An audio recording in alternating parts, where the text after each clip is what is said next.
My parents lied about being bankrupt, took my money, and secretly blew it all, gambling in Vegas while my little sisters slept on inflatables. I found the proof, exposed them at dinner, and watched their entire scam burn to the ground. Hey Reddit, so Ethan turned 30 this year and thought I'd finally have a chill birthday surrounded by family and friends. Instead, I found out something that flipped my whole view of family upside down. What started as a Facebook post ended up uncovering years of lies, guilt trips, and secrets I didn't even know existed. Let's just say, by the time it was over, I wasn't the one being treated like a joke anymore. Turning 30 didn't scare me. I'm a plumber and pipe fitter. I fix what other people mess up. I'm not rich, but I do fine. My parents, though, they act like I crawl through sewers for pocket change. Every family dinner turns into the same routine. Dad bragging about his corporate wisdom, mom nodding like she's married to a genius, and both of them pretending my career is some tragic joke. Still, I wanted to celebrate. I planned a rooftop birthday in Atlanta. Nothing huge, maybe 50 people. Family, friends, a couple of coworkers who actually like me.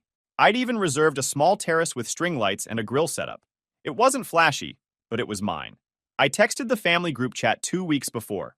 Hey, doing something for my 30th, Saturday night, rooftop downtown. Food, music, no drama. My sisters, Ava and Alexis, messaged back instantly. A bunch of emojis and yay! We'll come. They're 14, full of energy, and the only reason I still talk to my parents half the time. But then mom replied, we'll see. We're busy. And dad dropped the classic thumbs up emoji like he was approving a memo, not his son's birthday. They've always been like that. When I was younger, I used to talk about going to Vegas one day, just to see it. The lights, the food, the chaos. Dad would scoff and say, that's a waste of money. Focus on grinding, not gambling. So I did. I worked. I saved. I built a life. But apparently, grinding only applies when they're not the ones buying plane tickets. 3 days before my birthday, mom calls me. I thought it was about the party. Instead, she starts laughing and says, birthday parties at your big age? You should be saving for a house, not wasting money on cake. Yeah, well, I like cake, I told her. You're ridiculous, she said, still laughing. 30 is too old for that stuff. I just smiled and let her talk. The twins were in the background asking about decorations, so I figured they'd all still come anyway. Maybe they were teasing. Maybe they were pretending. Either way, I moved on and went back to work. 2 nights before the party, I'm in my apartment, eating leftovers, scrolling Facebook. That's when I see it.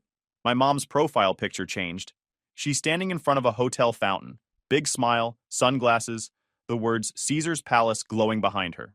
At first, I thought it was old, but then Dad's post shows up right under it. Caption, finally free, Vegas time. I blinked, refreshed the screen, and there it was again. New pictures popping up every few minutes, casinos, buffets, bright lights. They're posing like they hit the jackpot. Even my mom's posting a video of some showgirls. The comments section is full of people saying, you deserve it, and have fun. I just stared at it. My parents. The same people who told me Vegas was a waste of money. The same people who couldn't even confirm if they were coming to my birthday. I checked the timestamp. 2 hours ago. They were literally in Vegas right now. Then I saw the twins in one of the pictures, sitting in a hotel room, looking miserable, holding matching sodas. It hit me harder than I expected. They weren't even smiling. So I commented under Dad's post. A question mark didn't think he'd answer, but he did. A minute later, a notification popped up. His reply was short. Didn't want to waste our time on a clown. At first, I thought it was a joke. Then I realized it wasn't. My dad doesn't joke. He lectures. Something in me just went quiet. Not angry, not hurt, just clear. I typed back, then this clown's done paying for your circus. Hit send. Sat back. That was it. They didn't respond. I'm not the type to make scenes online, but for once, I didn't care who saw it. It wasn't about embarrassment. It was about finally being done pretending this family was anything more than a one-sided transaction. I scrolled through the pictures again. New hotel rooms, fancy buffets, spa photos, and all I could think was, where did they even get that kind of money? These were the same people who spent years crying about bills, calling me asking for small help every month. The same ones who said they were barely scraping by. Now they're in Vegas? Staying at Caesar's Palace? Posting like influencers? I closed the app and stared at the ceiling for a while. That one line my dad wrote. Didn't want to waste our time on a clown. It looped in my head. I wasn't angry. I was calculating. Because what they didn't know was that the clown they just mocked was the one keeping their bills paid. And that comment? That was the most expensive thing my dad ever wrote. I sat on my couch that night staring at my phone, debating if I should cancel the whole birthday thing. I already paid for the food, the decorations, the terrace, but what was the point now? The one thing that should have been automatic, your own family showing up, was gone. My pride kept tapping on my shoulder, though. You're not canceling for them. You're doing this for you. So I went through with it. Saturday came fast. Guests started rolling in around 7. Friends, co-workers, cousins I hadn't seen in years. Every handshake, every happy birthday, man, felt like proof that I didn't need my parents' approval to exist. I laughed harder that night than I had all year. Then I saw 2 familiar faces walking toward me, my grandmothers. Nana, on my mom's side, walked in holding a homemade cake like she owned the place. Grandma Jeannie, my dad's mom, followed behind with a card in one hand and her purse in the other, wearing her usual "don't start with me" look. Seeing them both there almost knocked the wind out of me. Nana hugged me first. 30 looks good on you, she said, tapping my chest. Don't let those people make you feel small. Then Jeannie said, you've always been the hardest worker in this family. Don't forget that. Those words hit harder than anything I'd heard in years. It wasn't about the cake or the lights. It was that somebody finally saw me, not as a backup plan, but as a man who built his own life. I stood there for a second, watching everyone laugh, take pictures, eat. The city lights looked different that night, like they were finally shining for me instead of through me. For the first time, I didn't care what my parents thought. Their absence didn't ruin anything. If anything, it made the whole thing better. By 11, people started leaving. The rooftop quieted down, the music faded, and I finally sat on a chair just soaking it all in. I scrolled through my phone, half expecting some petty text from my dad. Nothing. Just peace. Until a new message popped up from Ava. Can you talk? She asked. My heart dropped a little. I stepped away from the crowd and called her. She answered fast, whispering. Ethan, we're sorry, she said right away. For what? For not being there. We wanted to come so bad. Mom and Dad made us go to Vegas. We didn't even want to. I could hear her sniffling, and Alexis in the background trying to get her words in too. They left us in the hotel room, Ethan, Alexis said. All day. They'd go out and come back late. Sometimes Mom would stumble, and Dad smelled weird. Like something gross. They were acting crazy. I went silent. They said we were being ungrateful when we told them we wanted to go to your birthday, Ava said quietly. Dad yelled and said, don't start acting like your brother. My stomach tightened. They were 14, stuck in Vegas while their parents ran around pretending to be high rollers. They didn't even take us anywhere fun, Alexis added. We stayed in the room. Mom told us to order room service and watch TV. We just kept seeing your posts from the party. We really wanted to be there. I sat down on the edge of the terrace, gripping my phone. You girls okay now? Yeah, Ava said. We just wanted to tell you we're sorry. We didn't want to miss your birthday. We love you. I couldn't even talk for a second. I just said, you didn't do anything wrong. You hear me? That's not on you. When we hung up, I stayed sitting there for a while, staring at the empty plates and the city skyline. The anger wasn't loud. It was quiet, steady, like someone flipped a switch in my head. It wasn't just that they skipped my birthday. It was that they dragged their daughters across the country, dumped them in a hotel, and called me the clown. They were never going to see me as anything other than the guy they could mock and use. But the twins? They still saw me as their brother, the only one who showed up when it counted. That's when I realized something. I wasn't the kid trying to earn respect anymore. I was the one holding everything together, without them even knowing it. That was the moment I stopped being their son and started being the only real adult in that family. A month after the party, my phone started lighting up again. At first, I ignored it. Mom called twice, then Dad, then a text from home. That's what they labeled their number under the family plan I still paid for. Mom sent, hey sweetie, hope your birthday went well. We saw some pictures. Looked nice. Translation, we saw we weren't missed. I didn't respond. A few hours later, I got a text from Dad. You around? Then another one. Need to talk. It's important. I still said nothing. Next day, the tone shifted. Mom left a voicemail doing her fake calm voice, the one she uses right before guilt-tripping someone. Ethan, I don't know what's going on with you, but your father's been really stressed lately. Can you please pick up? You know how fragile things are right now. Fragile. That was their favorite word. Fragile finances, fragile emotions, fragile lies. By the third day, I started to recognize what was happening. They weren't calling out of love. They were calling because their little safety net just disappeared. See, for the past year and a half, I'd been sending them $1,200 a month, every first Friday, like clockwork, straight into my dad's account. No questions asked. He told me he was bankrupt, said no one else in the family would help, that his business collapsed, and they were on the edge of losing the house. I didn't even hesitate back then. I stepped up because of Ava and Alexis. They didn't deserve to go through the mess of losing their home.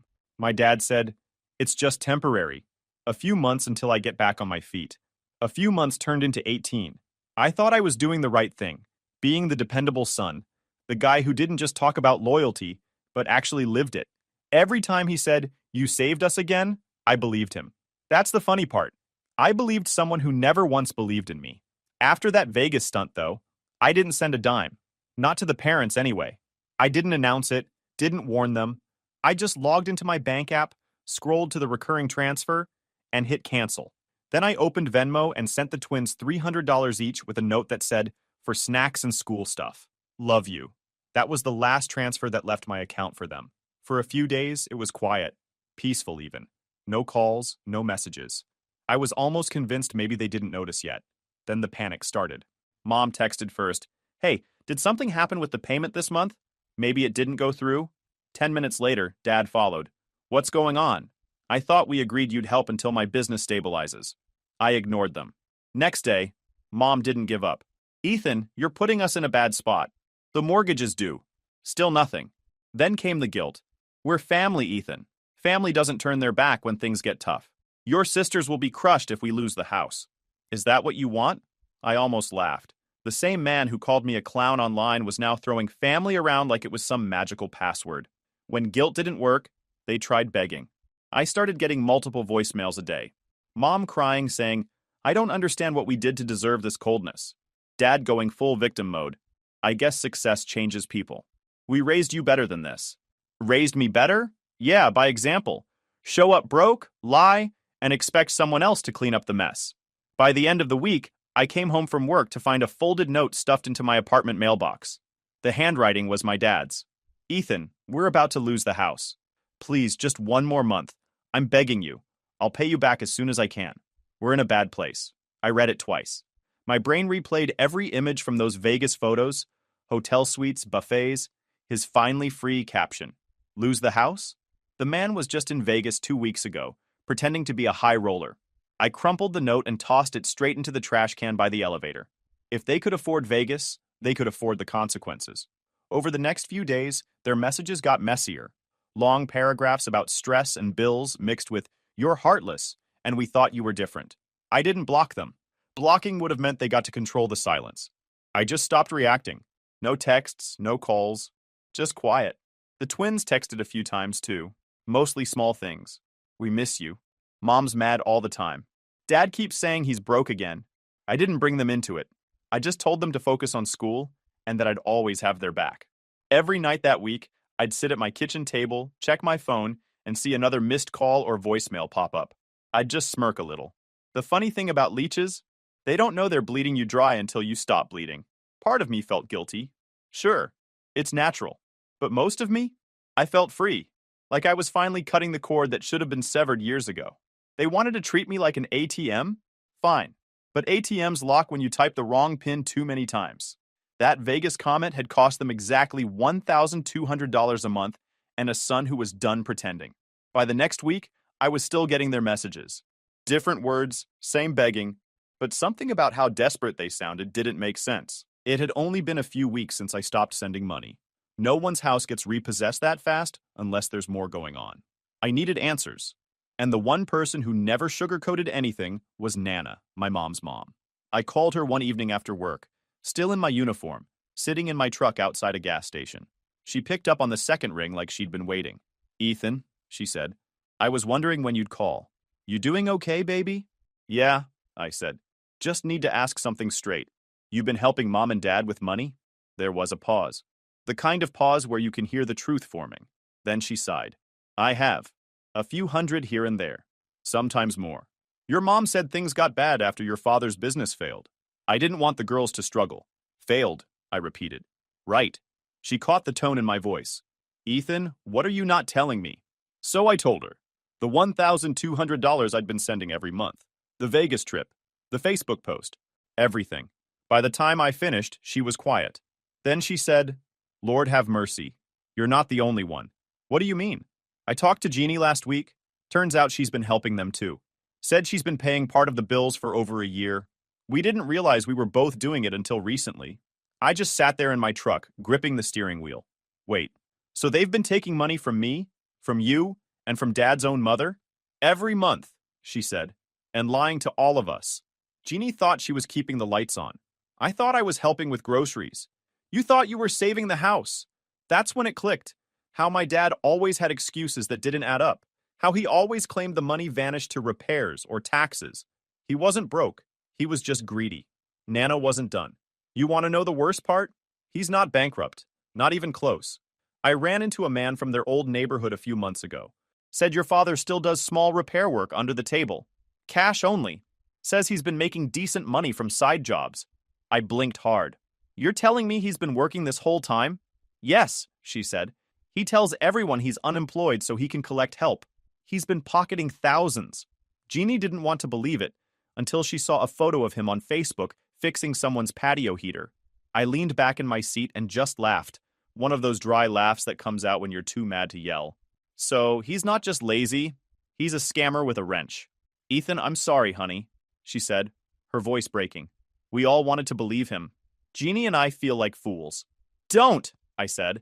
He's been playing everyone for years. I just didn't know how far he took it. Nana went quiet for a moment.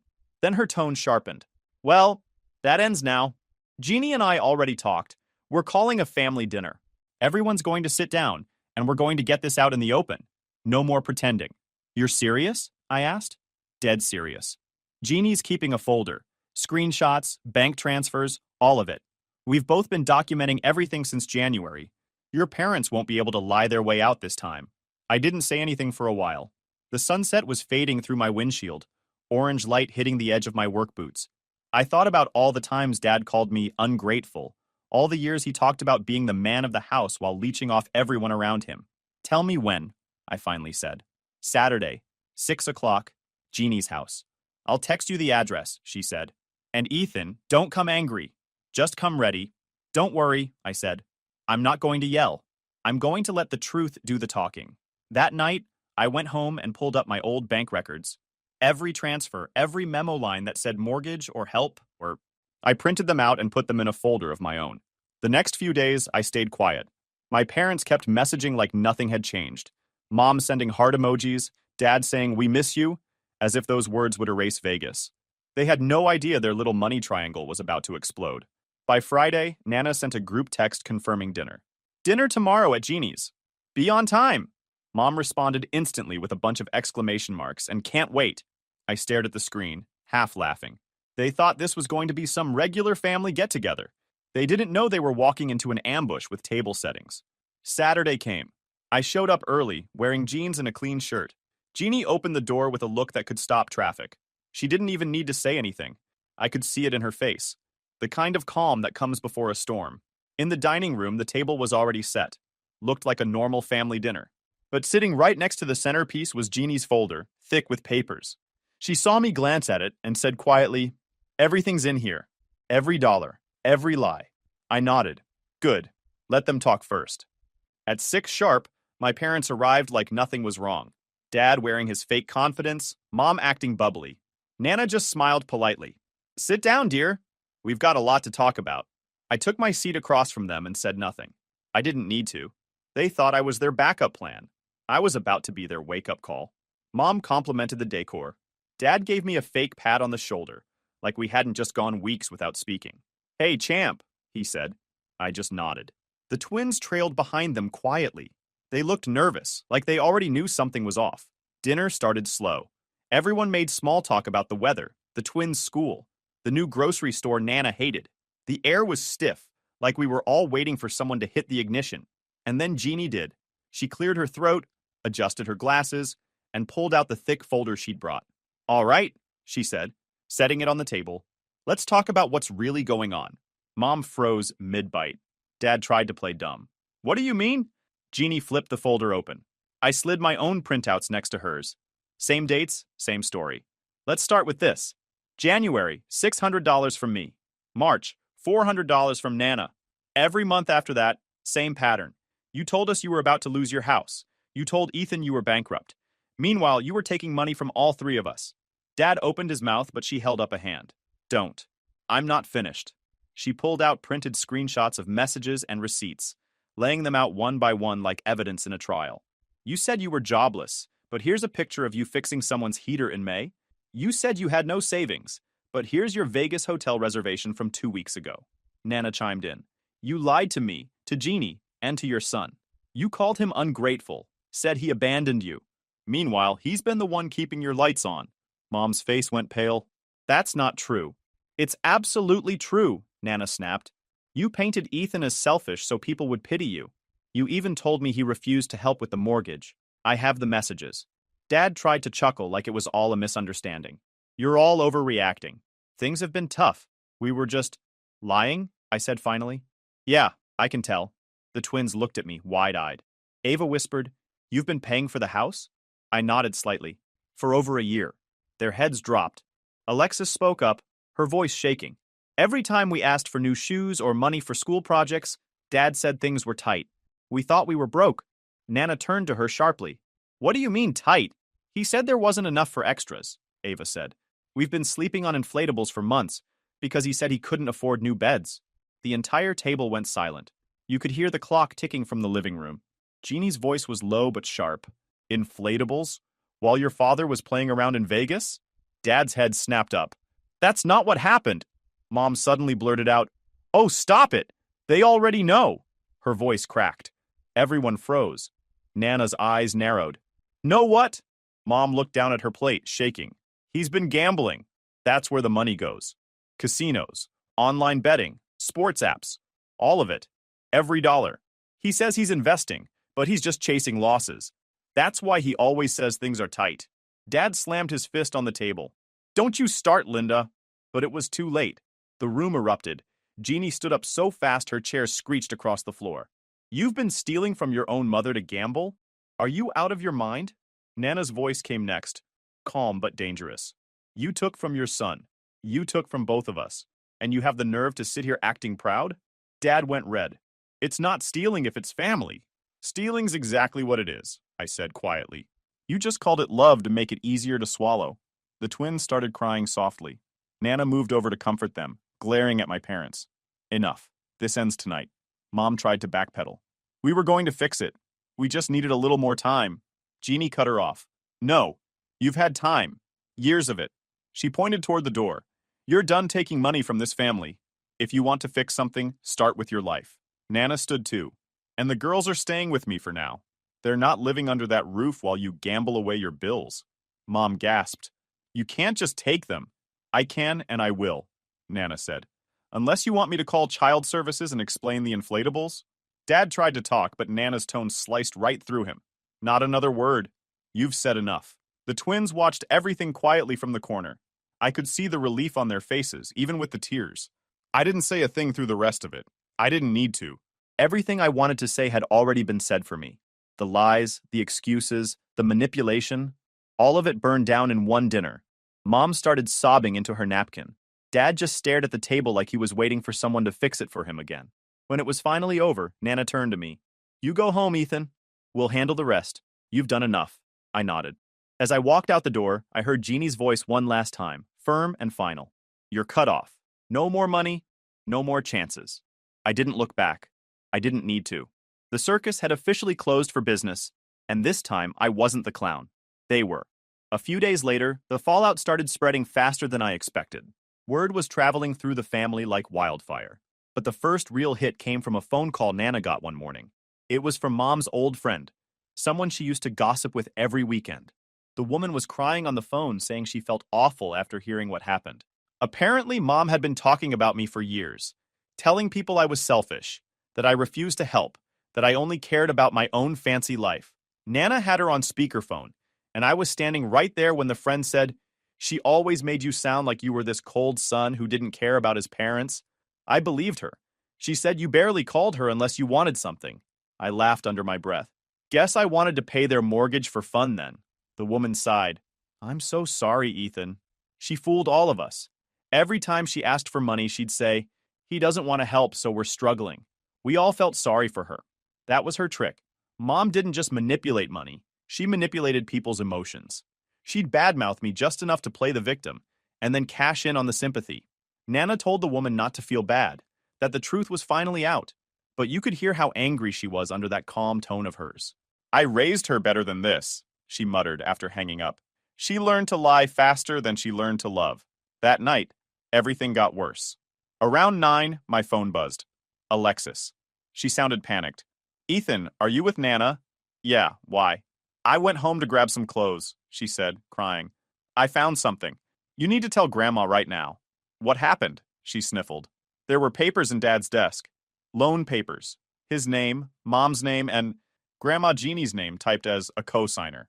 The e-signature bounced during verification, so the bank called Grandma to confirm, she said. That's how they caught it. Her signature didn't match. I called Nana right after. The bank had already flagged it. She's furious. Within minutes, my phone was blowing up again. Nana, Jeannie, everyone. The grandmothers had already coordinated before I even got a word in. They weren't going to text this one out. An hour later, they were both at my parents' doorstep. 2 old ladies in cardigans, holding folders and fury. Jeannie told me later how it went down. Mom opened the door, surprised but trying to fake politeness. Oh, Mom, Nana, you didn't have to come all this way. Jeannie didn't even step inside. You forged my name on a loan, she said flatly. Do you have any idea what you've done? Mom froze. What are you talking about? Nana pulled out a copy of the document. She'd printed it from Jeannie's email. Don't play dumb. The bank called. They caught your husband trying to take a second mortgage under your mother's name. You could go to jail for this. Dad came out of the hallway looking half asleep. Now, wait a minute. This isn't... Save it, Jeannie snapped. You forged my signature. I'm pressing charges if you don't come clean to the bank by morning. According to Nana, he tried to play the victim again, saying, we were desperate. You wouldn't understand. Desperate people ask for help, Jeannie told him. They don't commit fraud. For once, Mom didn't defend him. She just stood there, quiet, realizing how far it had all gone. By the next day, the story had spread through every branch of the family tree. Nana made sure of it. She called every cousin, aunt, and uncle, laid out every lie, every dollar, every scam. There was no more covering it up. The reactions came quick. My uncle texted me. Did your dad really forge Grandma's name? My cousin called to say, now I understand why she's been avoiding everyone. Even family from out of state called Nana, saying they were cutting contact with my parents completely. They weren't just cut off financially anymore. They were socially done. The pity well dried up overnight. I didn't post anything online, didn't brag or rant. I didn't need to. The truth was already running laps around them without my help. Mom tried to send a few long apology texts, the kind where she'd say, I know we messed up, but never actually say what they did. I read them once and never replied. Dad didn't text at all, probably too busy trying to dig himself out of the hole he built. By the end of the week, my phone was quieter than it had ever been. No guilt, no begging, no noise, just peace. Nana called a few days later to update me. The banks cleared everything. Jeannie's fine. They flagged the attempt, so no harm done. Good, I said. They're lucky they didn't get locked up. Nana's voice softened. They won't fix themselves overnight, Ethan. But you did the right thing by stepping back. I didn't say much, just looked out my window, watching the city lights flicker. I wasn't angry anymore. Just done. Sometimes silence does more damage than shouting ever could. Weeks went by after the whole loan disaster, and the quiet was almost strange. No messages, no phone calls, nothing. The twins were doing better. Ava settled in with Nana, and Alexis stayed with Grandma Jeannie for school. They finally looked like kids again instead of unpaid emotional support workers. I thought that was the end of it until one Friday night, Nana called me. They want a dinner? She said flatly. I already knew who they were. Let me guess, I said. Another apology tour? She sighed. They asked to apologize one last time. Jeannie and I agreed, but only if you're there. They claim they want to make things right. I leaned back on my couch, staring at the ceiling. I didn't owe them anything, not even eye contact, but something about it felt necessary. Not for them, for me. Closure. Proof they finally saw what they'd done. All right, I said. I'll come. But I'm not doing speeches. Sunday rolled around faster than I wanted. The doorbell rang right on time. My parents walked in holding hands like they were about to meet their parole officers. They looked tired. Not the bad day at work kind of tired. The kind that comes from realizing your entire world stopped revolving around you. Hi, everyone, Mom said softly, setting down her purse. Dad gave a half smile that looked more like a grimace. Thanks for letting us come. For letting us? Nana didn't reply. She just gestured for them to sit. The twins were already at the table, quiet but watching everything. We all sat down, and for a few minutes it was dead silent. No one even touched the food. Finally, Mom cleared her throat. I want to start, she said. We've made mistakes. Big ones. I don't even know where to start. Dad nodded quickly, trying to look sincere. We're different now.